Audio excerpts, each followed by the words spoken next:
Передумал в последний момент или верил до конца в ИГИЛ, смерть Бабура в его родном селе обсуждает до сих пор. Кто увидел ролик с плачущим смертником первым, уже непонятно. Видео сразу же показали его отцу. Сейчас WhatsApp у всех есть. Когда этот ролик увидели односельчане, они сразу признали моего сына. Он уехал в Россию, а потом оказался в Сирии. Мы не знали об этом. Я понятия не имею, как он туда попал. Отправляли в Россию. Его, видимо, там и завербовали. Со своим сыном Тахир не общался. Мальчик рос с мамой, а когда она скончалась, Бабура забрал дядя. Так и жили в одном селе, отец с сыном. Виделись изредка, здоровались и не более. Бывало, его братья били, но он всегда молчал. Был спокойным, даже когда мы его ругали, он не возражал нам, сидел молча. Мы совсем не ожидали, что такое произойдет. На джихад в Сирию Бабур отправился отсюда. В этом доме у дяди он жил, пока не уехал в Россию. Именно там, по версии правоохранительных органов, его завербовали. Как так вышло, что молодой, вроде как даже не религиозный парень стал экстремистом, непонятно. О том, какой он был, мог рассказать только дядя Бабура, Хамидулла. Но и тот тоже уехал в Россию. Именно транзитом оттуда в Турцию, затем в Сирию целыми группами не раз уезжали кыргызстанцы. Язык регионализма, то есть язык землячества, да, через земляческие сети, то есть он земляк, он знакомый, и начинают общение и постепенно делают, да, вещи.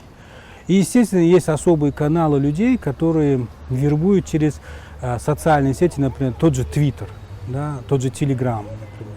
Или же есть разговаривать через WhatsApp. Конфликтолог Игбалджан Мирсаидов не первый год изучает религиозный экстремизм, ИГИЛ и вообще все, что связано с ним. Интернет, говорит ученый, сейчас работает на них. Наш анализ показывает, что есть некоторый треугольник. При вербовке существует треугольник. Первый треугольник – это, естественно, информационный, когда дается информация, что делается, как делается, да. А второй, второй угол – это те люди, которые делают какой-то идеологический посыл, да. То есть чисто идеологически обрабатывают его. То есть вот эта священность, это вот слова каких-то знаменитых людей, там, улемов дают, да.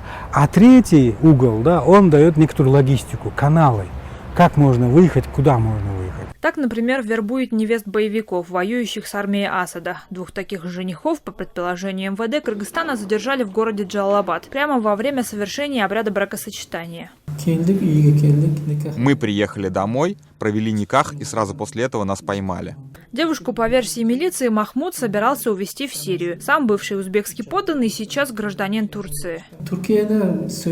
Когда я был в Турции, мы договорились, что она сама приедет.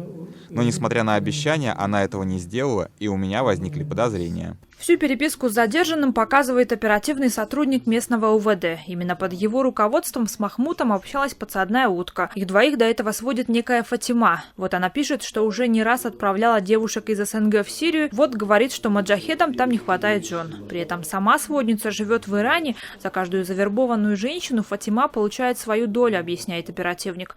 И она, и Махмуд в этой цепочке лишь звенья. Сам задержанный факт попытки вербовки отрицает, но то, что был в Сирии, признает. Нанимался, деньги брал, но воевать якобы не стал. В милиции говорят, именно там его ранили в ногу. Не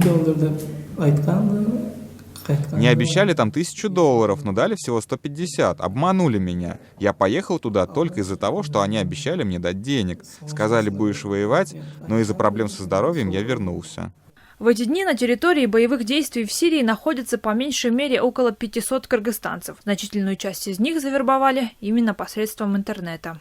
Джибек Бегалиев, Азат Антумаков. Настоящее время. Джалалабадская область, Кыргызстан.